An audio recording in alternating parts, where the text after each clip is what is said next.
What I want to do in this video is think a little bit about the estate tax. Estate tax, and as the name of the tax implies, it is a tax on someone's estate, or when someone passes away, it is a tax on what they want to leave behind to whoever they want to leave it to, either in their will or in their family or whoever they want to leave their stuff to. And sometimes it's referred to as an inheritance tax. Inheritance tax. And sometimes you'll hear it talk this way on the news. Maybe it's a little bit derisive. It's called a death tax. A death tax. And the general idea, let's say that right now my entire net worth, I am worth $3 million. I am worth $3 million. And then I pass away. So this $3 million goes into my estate. So this is my estate. And so this $3 million could be all of my savings, could be my stock portfolio, could be the value of my land, my real estate, everything I own, my car, everything combined is worth $3 million. It goes into my estate after I pass. And let's say I leave everything in my estate to my daughter. So I leave it to my daughter. It's at this point that the estate tax comes into question of how much money will my daughter get.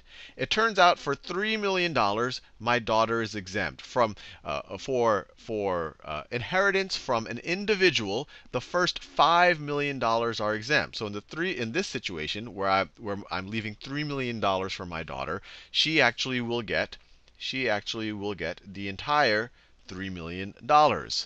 If let's say I'm even richer than that. Let's say that I have $6 million. So let's say the scenario where I have $6 million, it all goes to my estate. It all goes into the estate after my death. And now the first $5 million is exempt. So let me write my daughter over here. So my daughter will get the first $5 million tax-free. So $5 million tax-free. And then the increment above that exemption, the increment above what has been excluded, will then be taxed at a certain rate. And that rate is constantly changing. But for the sake of simplicity, I'm going to go with 35%. And that's actually the rate in 2011.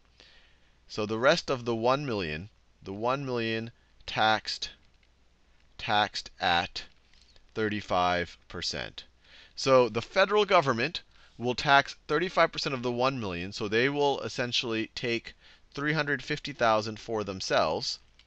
350,000 for themselves, and my daughter will be left with 5,650,000, right? Because of this million, you take out 350,000, you have 650,000 left. So my daughter in this situation will be left with 5 million, or maybe I could write 5.65 million dollars. So the federal government took 350,000.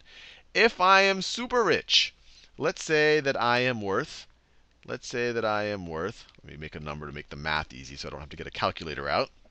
Let's say that I am worth $1,005 million. So this is my net worth. In this situation, the first 5 million will be excluded. So my daughter will get the 5 million. We'll get the 5 million directly. That will be excluded. And then everything above that will be taxed at the 35%.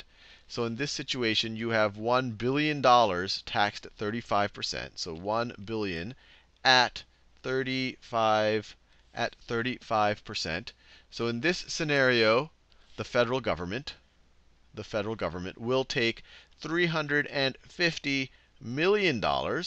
Would take $350 million, and so that would leave, of this billion, 650 million left for my daughter. So in total, she would get this 650 million plus the 5 million that was excluded. She would end up with a total of $655 million. So I wouldn't feel too bad for her. She should be pretty okay. So that's just how the estate tax works. And these examples I gave with the 5 million that is excluded, this is for an individual when they pass away. If it's being done as a couple, this exemption is actually 10 million. So if between my wife and I, we have $1,005 million. And let's say I pass away and we own everything collectively. She actually gets the extra joint exemption passed on to her. And then if and when she passes away, this would be $10 million that will be tax-free. So in this scenario, if this is being done as a couple, my daughter would get the entire $6 million.